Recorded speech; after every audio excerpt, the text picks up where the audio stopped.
Bonjour à toutes et à tous. Au programme des actus cette semaine, du sport, de la culture ou encore de l'environnement. Sans plus tarder, on regarde le sommaire du vendredi 8 mars.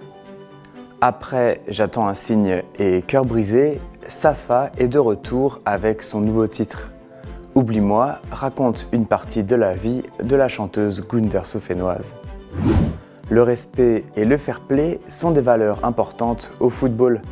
Pour sensibiliser les plus jeunes, le Rail a organisé le premier Fair-Play Foot Tour la semaine dernière.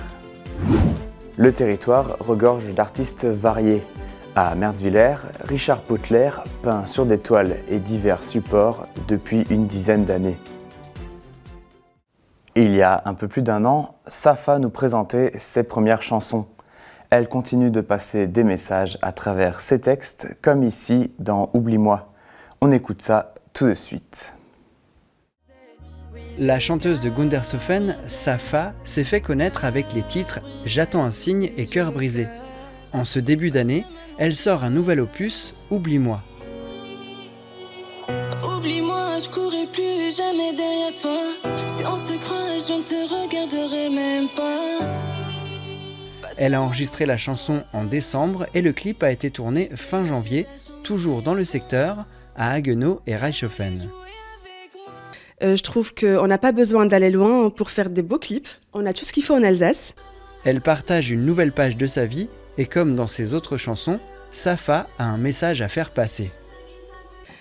On a tous une personne à qui on veut transmettre ce message dans notre passé, oublie-moi. Je sais que beaucoup de personnes vont voir leurs histoires dans ma chanson et je l'ai commencé par une partie à la gare qui veut dire un nouveau départ. Ensuite, la femme forte, c'est en utilisant une voiture très forte, puissante. Et à la fin, le mood zen, mon mood actuel. La chanson va-t-elle marcher comme Cœur brisé ? C'est possible, le cumul entre les différentes plateformes avait dépassé les 200 000 auditeurs. Et j'estime que Oublie-moi, elle va dépasser Cœur brisé. J'ai un pressentiment parce que ici, j'ai mis vraiment tous mes sentiments dans la chanson. Ne crois pas que tu m'intéresses, je sais que t'es un joueur et en vrai je te déteste. Tu pourras pas oublier qu'un jour j'étais follement amoureuse de toi. T'as juste profité de moi dans un moment de faiblesse, puis tu m'as laissé comme ça. Alors je te pardonnerai jamais. Maintenant la page est déchirée. Non, tu me fais plus aucun effet. Quand tu me taquines, ça fait que de me gêner. Oublie-moi. Ses prochaines chansons seront positives, elles parleront de ses filles et auront un rythme pour faire danser. Aujourd'hui, Safa, elle est très forte, elle est décidée, elle est ambitieuse, elle a réussi sa vie. Cette Safa faible qui courait derrière un homme, elle n'existe plus. Il y a un peu plus d'une semaine, un appel a été lancé sur les réseaux sociaux pour mettre en lumière et pour valoriser les entreprises locales. Marion Gilguer est à l'origine de la démarche qui se présente comme un annuaire des professionnels du secteur. En recherchant le hashtag ou mot-clé annuaire pro comme Niederbronn tout attaché, une dizaine de publications est actuellement disponible. Les entreprises dont le siège social se situe dans la Comcom peuvent contacter Marion avec un paragraphe descriptif et des photos pour illustrer les présentations. Les jeunes sportifs se sont entraînés la semaine dernière pour le tournoi de futsal du réseau d'animation intercommunal. En parallèle, les animateurs ont mis en place plein d'activités pour échanger sur le thème du fair-play. Parmi les activités du programme des vacances d'hiver du Rail figurait une nouveauté, un fair-play foot tour. Le vendredi 1er mars, les jeunes ont enfilé leurs maillots et leurs baskets pour une journée sportive au gymnase à Niederbronn-les-Bains. On a pas mal de jeunes qui nous demandent à faire du foot. On ne voulait pas juste faire un tournoi de foot simple, on voulait vraiment travailler sur le côté fair play, vivre ensemble. Et donc du coup, on a mis des règles en place et ils ont les points des tournois. Mais ils ont également les points par rapport au fair play. S'ils font des fautes, ils perdent des points. Ils ont un permis à points, ils perdent des points. Ils ont aussi, s'ils respectent l'arbitre, enfin, c'est un calcul de points qui est fait et qui perdent au fur et à mesure. Tous les secteurs couverts par le rail sont représentés. Les équipes s'affrontent à tour de rôle et les autres enfants peuvent soit arbitrer pour gagner des points supplémentaires, soit participer aux différentes activités autour du thème du fair play. Avant tout, ils sont sensibilisés pour avoir une bonne conduite sur et en dehors du terrain. Qu'est-ce que ça évoque pour vous le mot fair play ? Ben, le fair play, c'est pas que la gagne, c'est s'amuser et participer. Bah moi c'est pareil parce que le but c'est pas de gagner ni de perdre, c'est pas si grave si on perd. Le but c'est de s'amuser, de saluer les joueurs après chaque match, de leur dire bien joué pour éviter qu'ils perdent espoir et qu'ils ne veulent plus venir. On a vu pas mal des événements qui sont passés dans les stades de foot, aussi bien dans le coin, dans le local que dans le national, en fait avec les actions, les caillassages de bus, les violences sur les terrains et en dehors. Du coup, c'est pour ça qu'on s'est lancé l'idée de ce tournoi, quoi. On a des wake-kicks, c'est des sortes de baby-foot, mais qui sont aimantés. Du coup, tu avances avec les joueurs, avec les manches sur la planche en bois, quoi. On a ramené un baby-foot, on a aussi un radar pour calculer la vitesse de frappe, on a ramené le Tessi-foot aussi, des jeux qui sont adaptés un peu à tous les niveaux qu'on va faire pendant les pauses. Il y a les débats qui sont aussi mis en place en haut avec Jérémy, enfin il y a plein de choses qui sont mises en place. Est-ce que les clubs sont responsables de leurs supporters ? Non, parce que c'est les supporters qui ont un avis personnel ou pas personnel sur les clubs. À côté, un groupe de jeunes s'occupe de la restauration avec une buvette. Les bénéfices récoltés grâce à cette action vont financer une colonie aux Jeux paralympiques cet été. Cette première édition est un test. Les animateurs vont travailler sur ce projet pour le peaufiner et le pérenniser. Le prochain Fair Play Foot Tour devrait se dérouler dans un autre secteur. Toujours à Niederbronn, les employés communaux s'activent car le printemps arrive bientôt. Le service communication de la cité thermale a visité les coulisses des espaces verts. Entre la taille des arbres, notamment les érables, et le nettoyage des routes, il y a plein de choses à faire.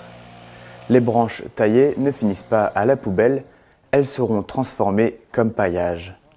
Depuis le mois de septembre, les fleurs sont choyées en serre et avant d'être plantées, les agents enlèvent celles qui sont fanées. En tout, au printemps à Niederbronn, une cinquantaine de bacs et une trentaine de jardinières sont garnies de fleurs, toutes plus colorées les unes que les autres.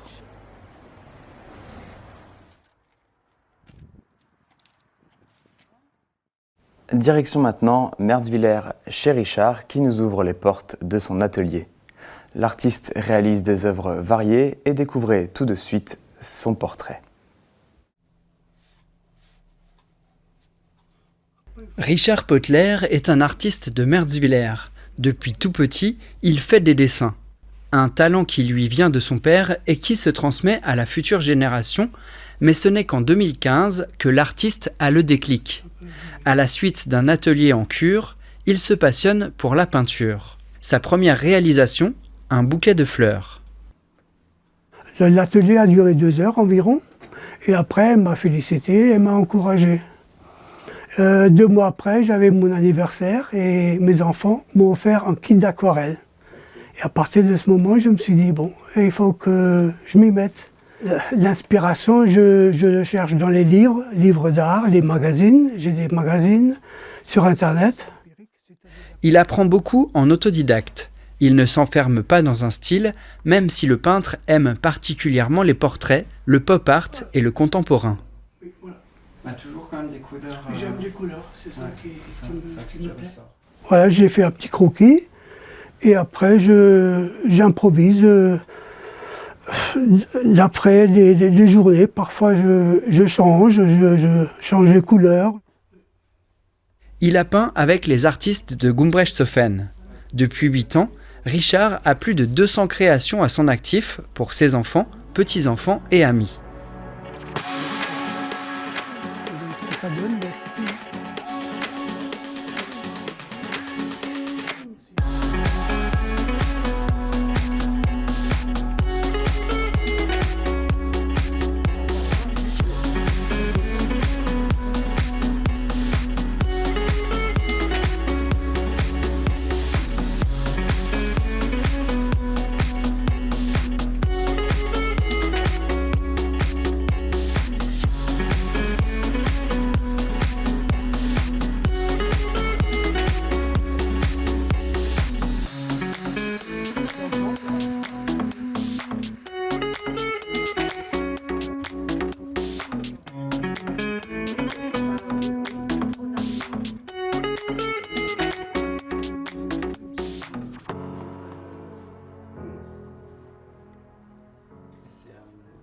Là, j'ai commencé par l'aquarelle.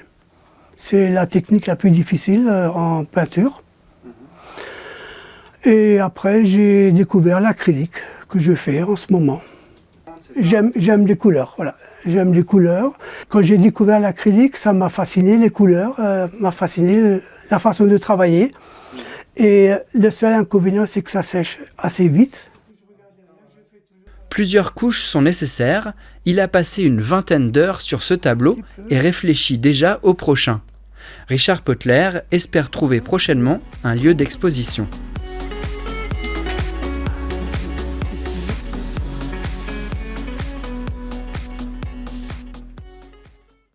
Et c'est déjà fini pour les actus.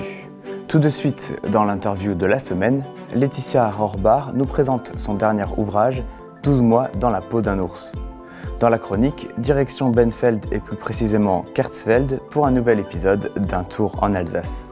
À vendredi prochain avec Rémi et d'ici là, portez-vous bien.